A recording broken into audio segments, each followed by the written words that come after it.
Councillor അനിലിന്റെ ആത്മഹത്യയിൽ Thampanoor police സ്റ്റേഷനിലേക്ക് ബിജെപിയുടെ March. അനിലിനെ Thampanoor police ഭീഷണിപ്പെടുത്തിയെന്നാണ് ബിജെപിയുടെ ആരോപണം.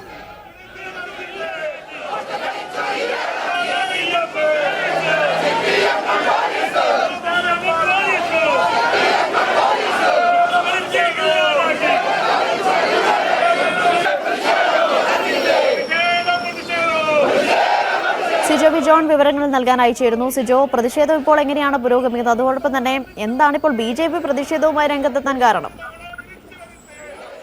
ബിജെപിയുടെ പ്രധാനപ്പെട്ട ആരോപണം എന്ന് പറയുന്നത് ഈ കൗൺസിലർ അനിൽകുമാർ ആത്മഹത്യ ചെയ്യാനുള്ള പ്രധാനപ്പെട്ട കാരണം എന്ന് പറയുന്നത് പോലീസിന്റെ ഭീഷണിയെ തുടർന്നാണ് എന്നുള്ളതാണ്. ഈ സൊസൈറ്റിയിലെ സാമ്പത്തിക പ്രതിസന്ധി ഉണ്ടാകുന്നു. നിക്ഷേപകരിൽ പലരും പരാതിയുമായി രംഗത്ത് വരികയും ചെയ്തിരുന്നു. ഇതിൽ ഒരാൾ അവിടെ എത്തി, സൊസൈറ്റിയിലെത്തി ബഹളം വെച്ചു. അങ്ങനെയാണ് ഈ സൊസൈറ്റിയിലെ ആളുകൾ തന്നെയാണ് പോലീസിനെ വിവരം അറിയിക്കുന്നത്. തുടർന്ന് അനിലിനെയും അതോടൊപ്പം തന്നെ നിക്ഷേപകരായിട്ടുള്ള ആളെയും പോലീസ് വിളിച്ചു വരുത്തുകയും ചെയ്തു.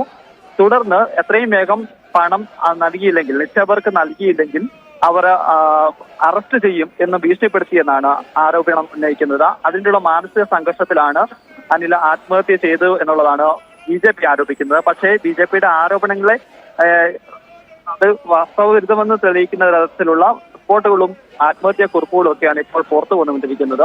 ഇന്ന് നമ്മൾ രാവിലെ നൽകിയ ആത്മഹത്യാക്കുറിപ്പിൽ ഒരു കാര്യം വ്യക്തമായി തന്നെ അനിൽ പറയുന്നുണ്ട്.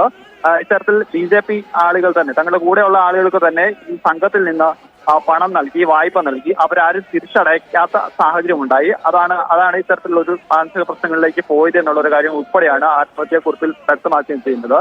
എന്തായാലും ബിജെപി നേതൃത്വം ഇതിൽ കാര്യമായി ഇടപെട്ടിട്ടില്ല എന്നുള്ളൊരു ആരോപണം ശക്തമായിരുന്നു. അതിന് പിന്നാലെയാണ് പോലീസിനെതിരെ ഇത്തരത്തിൽ ഒരു പരാതിയുമായി, ആരോപണവുമായി ബിജെപി നേതാക്കൾ രംഗത്ത് വന്നിരിക്കുന്നത്. ഇത് മാർച്ച് ഇപ്പോൾ മുൻ കേന്ദ്രമന്ത്രി വി മുരളീധരൻ ഉദ്ഘാടനം ചെയ്യുകയാണ്.